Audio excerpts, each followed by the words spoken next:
failure. I got so much motherfucking design on right now. Assalamualaikum warahmatullahi wabarakatuh. Perkenalkan, nama saya Amir Khairudin dengan NIM 1042200039, Prodi Hukum Ekonomi Syariah, dosen pengampu Muhammad Aiman SHMH. Pada hari ini saya akan menyelesaikan tugas UAS Hukum Pidana dengan judul Alasan Pemaaf dan Teori-teori menurut Ajaran Kausalitas. Baik, mari kita simak dengan seksama video yang akan saya paparkan berikut. Yang pertama, alasan pembenar. Alasan pembenar menghapuskan sifat melawan hukumnya perbuatan, meskipun perbuatan ini telah memenuhi rumus delik dalam undang-undang. Kalau perbuatannya tidak melawan hukum, maka tidak mungkin ada pemidanaan. Alasan pembenar yang terdapat dalam KUHP ialah Pasal 48, Keadaan Darurat, Pasal 49 ayat 1, Pembelaan Terpaksa, Pasal 50, Menjalankan Aturan Perundang-undangan, dan Pasal 51 ayat 1, Perintah Jabatan. Berikut merupakan penjelasan dari masing-masing pasal. Yang pertama, Pasal 49 ayat 2 tentang pembelaan darurat yang melampaui batas. Pasal 49 ayat 2 mengatakan melampaui batas pertahanan yang sangat perlu. Jika perbuatan itu dengan sekonyong-konyong dilakukan karena perasaan tergoncang dengan segera, pada saat itu juga tidak boleh dihukum. Pembelaan yang dilakukan merupakan suatu pembelaan yang tidak ada jalan lain untuk bertindak. Cara dan alat tersebut harus dibenarkan pula oleh keadaan. Pembelaan dilakukan sebagai akibat langsung dari kegoncangan jiwa yang hebat, suatu perasaan hati yang sangat panas, termasuk di sini adalah rasa takut, bingung, dan mata gelap. Yang kedua ialah Pasal 49 ayat 1 tentang pembelaan terpaksa. Pasal 49 ayat 1 mengatakan, barang siapa melakukan perbuatan yang terpaksa dilakukannya untuk mempertahankan dirinya atau diri orang lain, mempertahankan kehormatan atau harta benda sendiri atau kepunyaan orang lain daripada serangan yang melawan hak dan mengancam dengan segera, dan pada saat itu juga tidak boleh dihukum. Orang yang melakukan perbuatan tersebut seolah-olah membela hak atas dirinya sendiri atau milik orang lain, padahal negara dengan alat-alat perlengkapannya tidak dapat tepat pada waktu melindungi kepentingan hukum dari orang yang diserang itu. Maka pembelaan diri ini bersifat menghilangkan sifat melawan hukum. Istilah not mir atau pembelaan darurat tidak ada dalam KUHP, sehingga untuk memahaminya kita memerlukan ajaran dari para ahli hukum pidana. Yang ketiga ialah Pasal 50 tentang menjalankan aturan perundang-undangan. Pasal 50 mengatakan, barang siapa melakukan perbuatan untuk menjalankan peraturan perundang-undangan tidak boleh dihukum. Dengan perkataan lain, kewajiban atau tugas itu diperintahkan oleh peraturan perundang-undangan. Dalam hukum acara pidana dan hukum acara perdata dapat dijumpai adanya kewajiban dan tugas-tugas atau wewenang yang diberikan pada pejabat atau orang untuk bertindak untuk dapat membebaskan diri dari tuntutan hukum. Jadi untuk dapat menggunakan pasal 50 ini, maka tindakan harus dilakukan secara patut, wajar dan masuk akal. Jadi dalam tindakan ini seperti dalam daya memaksa dan dalam pembelaan darurat harus ada keseimbangan antara tujuan yang hendak dicapai dengan cara pelaksanaannya. Yang keempat, Pasal 51 ayat 1 menjelaskan tentang menjalankan perintah jabatan. Pasal 51 ayat 1 mengatakan, barang siapa melakukan perbuatan untuk menjalankan perintah jabatan yang diberikan oleh kuasa yang berhak akan itu, tidak boleh dihukum. Jika seorang melakukan perintah yang sah atas suatu peraturan, maka ia tidak dapat dikatakan melakukan perbuatan melawan hukum. Masuk ke bagian pemaaf. Alasan pemaaf menyangkut pribadi si pembuat, dalam arti bahwa orang ini dapat dicela. Tidak dengan perkataan lain, ia tidak bersalah atau tidak dapat dipertanggungjawabkan, meskipun perbuatannya bersifat melawan hukum. Jadi di sini ada alasan yang menghapuskan kesalahan si pembuat, sehingga tidak mungkin pemidanaan. Alasan pemaaf yang terdapat dalam KUHP ialah Pasal 49 ayat 2. Pasal 51 ayat 2 dengan iktikad baik melaksanakan perintah jabatan yang tidak sah. Dikatakan melakukan perintah jabatan yang tidak sah menghapuskan dapat dipidananya seorang. Dalam keadaan ini, perbuatan orang ini tetap bersifat melawan hukum, akan tetapi perbuatannya tidak dipidana apabila memenuhi syarat. Yang pertama, A. Jika ia mengira dengan iktikad baik bahwa perintah itu sah.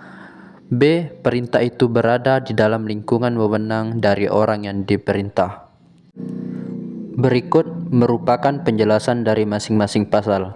Yang pertama, pasal 48 tentang keadaan darurat.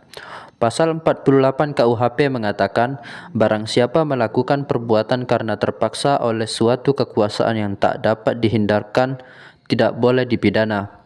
Yang dimaksud dengan daya paksa dalam pasal 48 ialah daya paksa relatif. Istilah Gordorgen, didorong, menunjukkan bahwa paksaan itu tidak dapat diharapkan bahwa ia akan dapat mengadakan perlawanan. Adapun mengenai pasal 48 tentang daya paksa, ada dua kemungkinan dapat merupakan alasan pembenar dan dapat pula merupakan alasan pemaaf. Dalam pasal 48 ayat 1 juga terbuat tentang alasan pemaaf. Tidak adanya kemampuan bertanggung jawab karena kesehatan akalnya terganggu dalam menghapuskan kesalahan meskipun perbuatannya tetap melawan hukum. Sehingga dalam hal ini dapat dikatakan suatu alasan penghapus kesalahan untuk membuktikan apakah seseorang yang melakukan tindak pidana ternyata tidak dapat dihukum dengan alasan pasal 44 KUHP. Maka kita memerlukan ilmu pengetahuan lain yang dapat membantu, yaitu psikiatri forensik. Yang kedua, pasal 51 ayat 2. Pasal 51 ayat 2 mengatakan, perintah jabatan yang diberikan oleh kuasa yang tidak berhak tidak membebaskan dari hukuman, kecuali jika pegawai yang dibawanya adalah atas kepercayaannya memandang bahwa perintah itu seakan-akan diberikan kuasa yang berhak dengan sah dan menjalankan perintah itu menjadi kewajiban pegawai yang dibawa perintah tadi. Masuk ke materi yang kedua, yaitu tentang teori-teori ajaran kausalitas.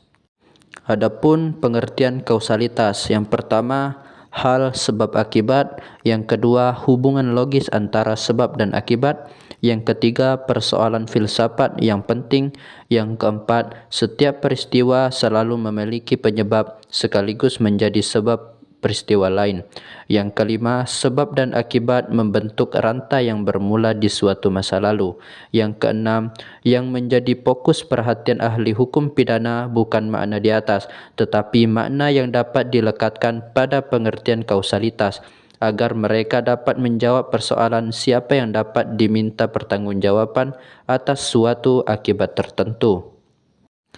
Kapankah diperlukan ajaran kausalitas? Berikut adalah tentang delik material. Perbuatan yang menyebabkan konsekuensi-konsekuensi tertentu di mana perbuatan tersebut kadang tercakup dan kadang tidak tercakup sebagai unsur dalam perumusan delik. Yang selanjutnya, delik omisi tak murni atau semu. Pelaku tidak melakukan kewajiban yang dibebankan padanya dan dengan itu menciptakan suatu akibat yang sebenarnya tidak boleh ia ciptakan. Ia sekaligus melanggar suatu larangan dan perintah. Ia sesungguhnya harus menjamin bahwa suatu akibat tertentu tidak timbul. Yang selanjutnya, delik yang terkualifikasi atau dikualifisir.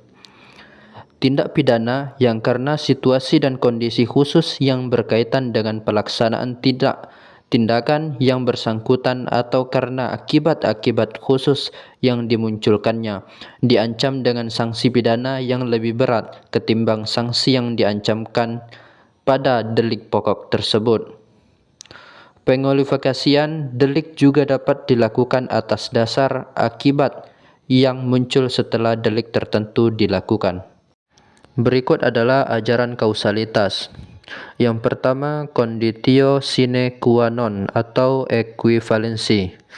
Yang kedua, teori-teori individualisasi atau kausa proksim. Yang ketiga, teori-teori menggeneralisasi, teori adekuat, von Kries, Simons, Pompe, Rumeling. Yang keempat, teori relevansi. Adapun ajaran conditio sine qua non. Yang pertama, semua faktor yaitu semua syarat yang turut serta menyebabkan suatu akibat dan yang tidak dapat dihilangkan dari rangkaian faktor-faktor harus dianggap kausa atau sebab akibat itu.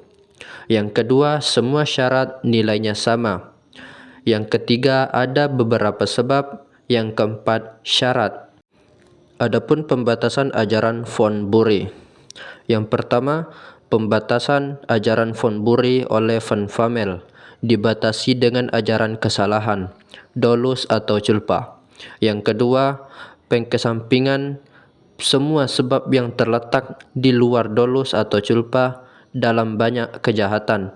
Dolus atau culpa merupakan unsur-unsur perumusan delik. Yang ketiga, jika hal itu bukan merupakan unsur delik, maka solusinya harus dicari dengan bantuan alasan atau dasar-dasar yang meniadakan pidana. Baik, terima kasih. Cukup sekian presentasi dari ujian akhir semester hukum pidana. Jika ada kesalahan, mohon maaf. Saya akhiri. Assalamualaikum warahmatullahi wabarakatuh.